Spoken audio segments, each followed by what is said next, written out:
قائد Azam trophy Muhammad horera پر match fee کا 20% جرمانہ عائد۔ Pakistan cricket board P C B code of conduct کی خلاف ورزی کرنے پر ناظر ٹیم کے بیٹر اور شعیب ملک کے بھتیجے محمد horera پر میچ فیس کا 20% جرمانہ عائد کر دیا گیا۔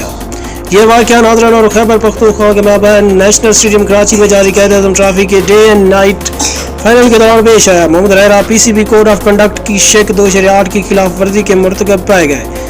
یہ آرٹیکل میچ میں آؤٹ ہونے پر اپنے ایکشن کے ذریعے غصہ اور غیر مناسب رویے کا اظہار کرنے سے متعلق ہے۔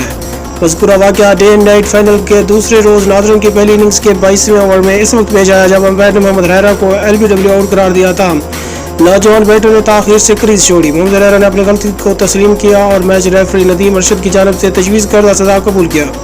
شعیب ملک کے بھتیجے پر یہ جرمانہ آن فیلڈ امپائر آصف یعقوب اور فیصل خان افریدی نے عائد کیا۔ مزید ایسی سپورٹس نیوز جاننے کے لیے ہمارے چینل ایم سپورٹس کو سبسکرائب کریں اور بیل آئیکن کو دبا دیں۔